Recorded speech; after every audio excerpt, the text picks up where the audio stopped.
So in our final history lesson for the week, we're going to look at crime and punishment. So the crimes and the punishments which were received in Anglo-Saxon and Viking times. So the first activity we're going to do, I'm going to read a scenario and I want you to pause the video at different points. You can either write or discuss if you think it is fair or not.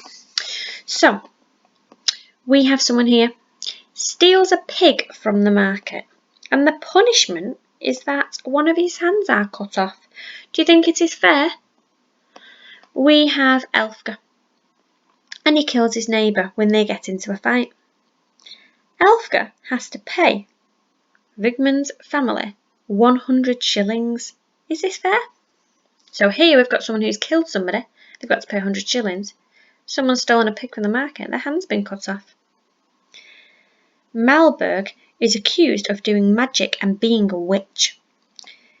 The punishment is that he is hung by the neck until he dies. Here we have a slave who has tried to run away from his master. He is whipped and his little finger is cut off. Do you think this is fair? Why or why not? Okay, so we can see that these punishments are not what would be used in our country. So if we commit a crime, we may be sent to prison, or we might get a fine, or sometimes just a good telling off. But we definitely not have our hands cut off. Okay. Now, going to have a look at some of the crimes and some of the punishments, and again thinking about as we go through, is it fair or not? Many laws we have in Britain today are not that different from the laws of the Anglo-Saxon Britain. However, the punishments were considerably different. There were no prisons to send criminals to, so punishments were designed to be a huge deterrent to those thinking of breaking the law, and they were often pretty brutal.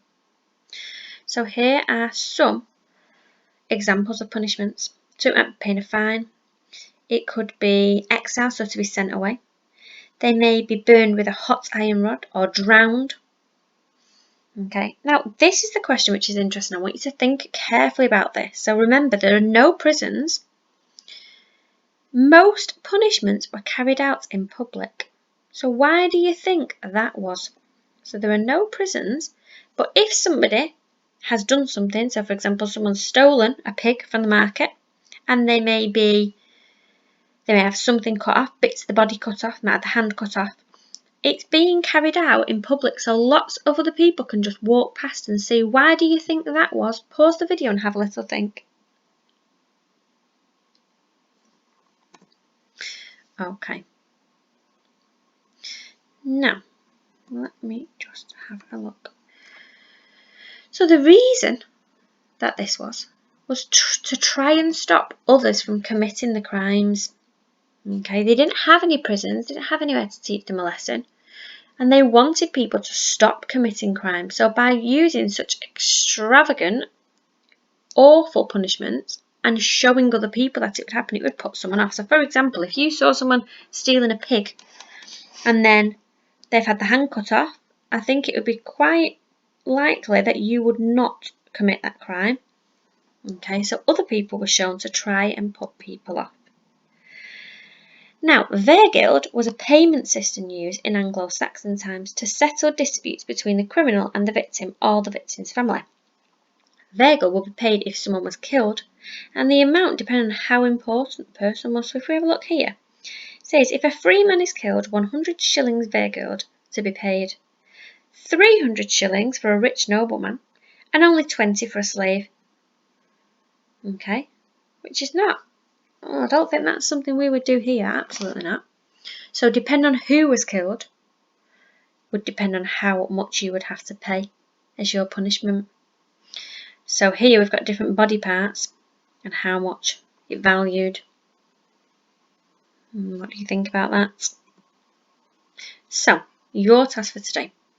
You have got in your work pack different examples of crimes, and I want you to give the punishment that you think would have been used many, many years ago.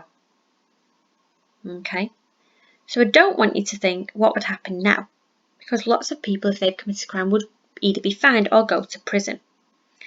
But years ago, it was very, very different. So a man has stolen a sheep from a farmer's field. So I'm going to go back to my crimes, have a look. I think they would probably chop off his hand. So you can just say, chop off his hand. A woman has set fire to a church. So think, is the crime worse than stealing a sheep from a farmer's field? What is going to happen? I want you to put the different punishments you think.